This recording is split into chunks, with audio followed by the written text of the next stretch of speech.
Fox 54 verifies all your burning questions about everything. Do students have free speech rights at school?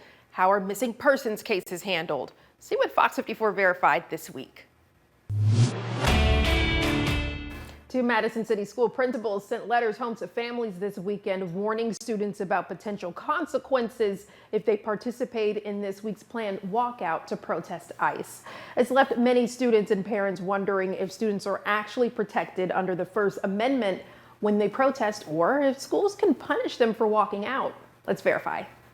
Student protests have been making headlines across the country. From walkouts over gun violence to immigration enforcement, students are using their voices to demand change. But some schools in the Madison City School District have sent letters home warning students about possible consequences.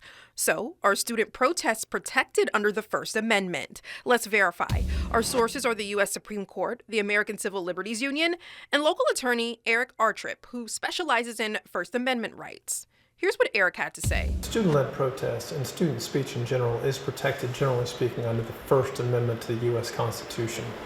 So it's all federal law, and states can impose greater protections on speech, but the First Amendment of the U.S. Constitution is the floor, if you will, for the whole nation. That protection comes from the Supreme Court's 1969 landmark decision in Tinker versus Des Moines. In that case, students were suspended for wearing black armbands to school to protest the Vietnam War.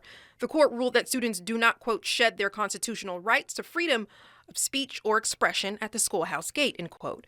But those rights aren't unlimited. According to Eric, students do have a right to protest in politics, but administration officials can inhibit those rights under certain conditions. State officials or school officials can step in and limit a student's right to protest under three grounds, where there's advocating for prohibited activity, such as illegal activity, when something might infringe on the rights of other students, like hate speech, and then if something causes a substantial disruption to the school's operations. But what counts as a substantial disruption isn't always clear.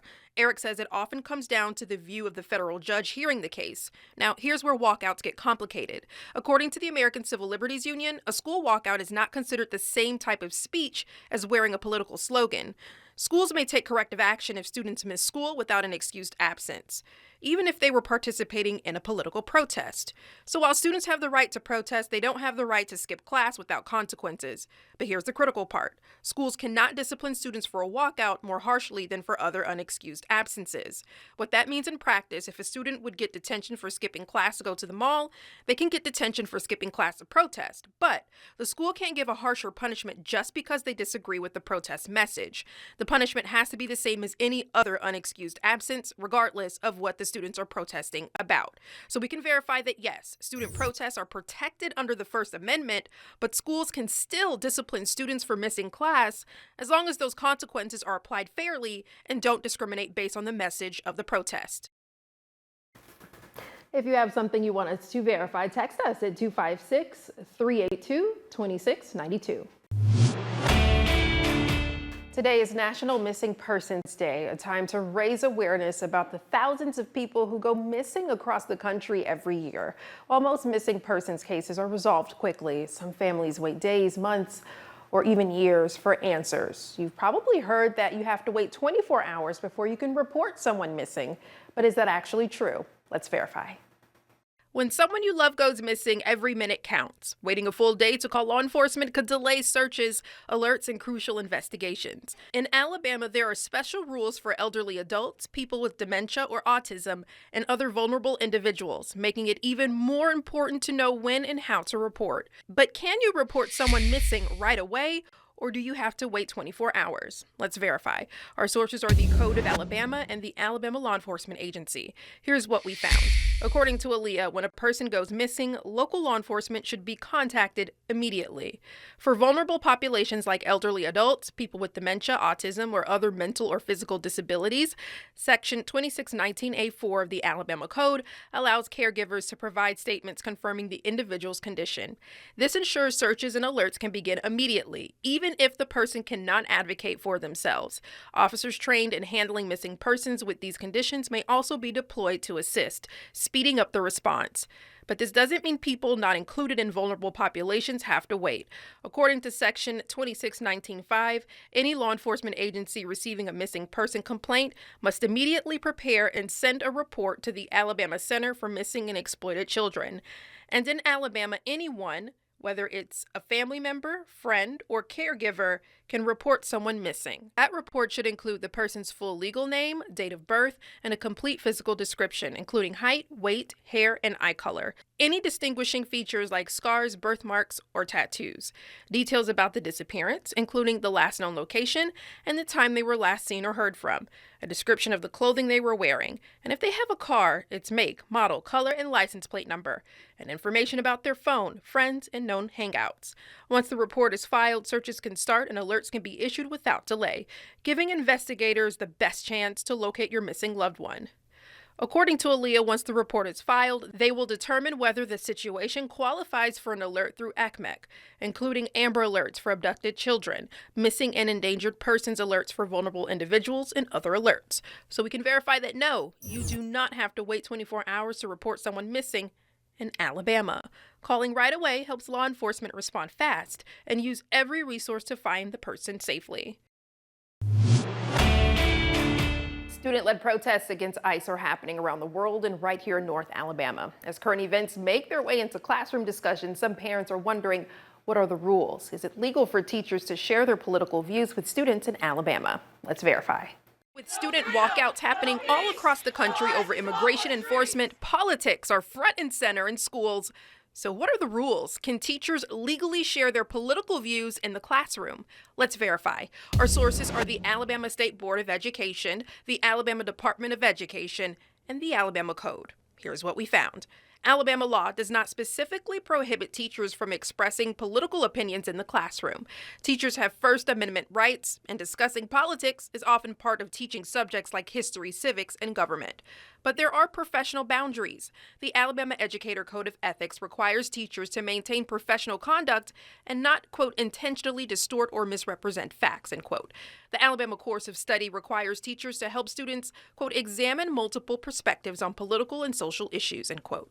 So where's the line? According to Alabama Code Section 1717, public employees, including teachers, cannot use their official authority or public resources for political campaigning or to interfere with elections. This means teachers cannot use class time to campaign for candidates, organize political events, or pressure students to participate in protests. They also cannot grade students based on their political beliefs. For current events like ICE protests, teachers can discuss the issues, explain different viewpoints as part of the curriculum, and help students understand their civic rights, including the right to protest. But they must present balanced information and cannot use their position to organize or encourage walkouts. The Alabama Department of Education emphasizes that instruction should also be age-appropriate and aligned with state curriculum standards. Many Alabama school districts have their own policies on handling controversial topics, and parents with concerns can contact their local school board or the Alabama State Department of Education. So we can verify that yes, it's legal for teachers in Alabama to share political views with students as long as they present balanced perspectives and don't use their classroom for political campaigning. Alabama lawmakers have approved a bill that would allow the death penalty for certain violent crimes against children. The measure now heads to Governor Kay Ivey's desk for her signature. But many have asked, what about people already convicted and serving time?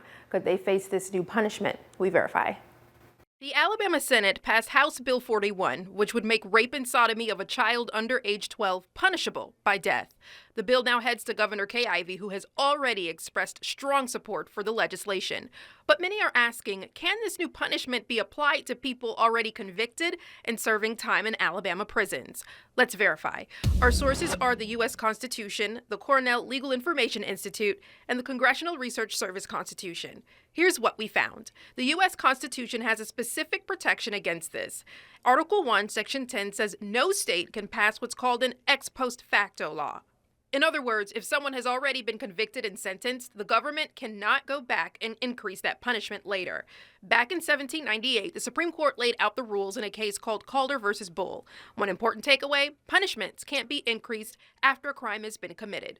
The Constitution annotated states that In ex post facto cases, the relevant point in time is when the offense was committed, not when someone is sentenced. This means the law that applies is the one in effect at the time the crime was committed. So, if someone was convicted at a time where the maximum sentence was life in prison, they cannot later be resentenced to death just because a new law passes with harsher penalties. What the new Alabama law can do is apply to crimes committed after the law takes effect once Governor Ivey signs it. The constitutional protection applies no matter how serious the crime. So we can verify that no, Alabama's new death penalty bill cannot be applied retroactively to people already convicted and serving time. Whether it's a minor offense or a serious felony, the rule is the same. And if you have something you want us to verify, text us at 256-382-2692. Did you know that you can get weather impact updates 24/7 on Fox 54 Plus? Here's how. Go to Fox 54 Plus on your Roku, Fire TV, Apple TV, or Samsung. Once you're on the main screen, push the down arrow and click on the Fox 54 Plus Weather Impact 24/7 block. Here, you'll find radar, current temperatures and conditions, traffic cams, forecasts, and more, all available on demand. Want to get back to the main channel? Just push the down arrow and click on the 24/7 stream button. It's your weather impact updates 24/7 on Fox 54 Plus. Start streaming today.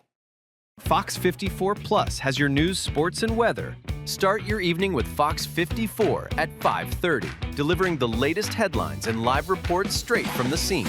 Then, stay informed with Fox 54 News at 9, featuring your Tennessee Valley certified most accurate weather impact team, tracking everything from tornado threats to traffic delays during severe weather. Fox 54 Sports Extra brings you more of what sports fans crave, with deeper insights, expert analysis, and all the action that matters most. On Fox 54 Plus, you'll also find Alabama politics, plus 24/7 weather radar and real-time forecasts to keep you ahead of the storm. Looking for a quick recap? Don't miss Fox 54 Week in Review, highlighting the biggest stories of the week. Jumpstart your morning with Morning Rush, fast-paced news updates featured with uplifting stories from across the globe. Get your entertainment fix with Getting Real, where we break down movie reviews, top 10 lists, and spotlight the newest film. Die Hard fan? Locked On Sports dives deep into the Crimson Tide, the Tigers, college rivalries, and pro action. True crime warrior style? Killer Cases brings you gripping real-life stories that stick with you. Hungry for more? Cooking with Style serves up mouth-watering recipes that are easy to make and impossible to resist. From movie previews before you head to the theater with Take a Look, to must-know headlines from across the region and around the world with In the News. Watch all of these shows on demand and also on the Fox 54 News app, available on Android and iOS devices, streaming 24/7.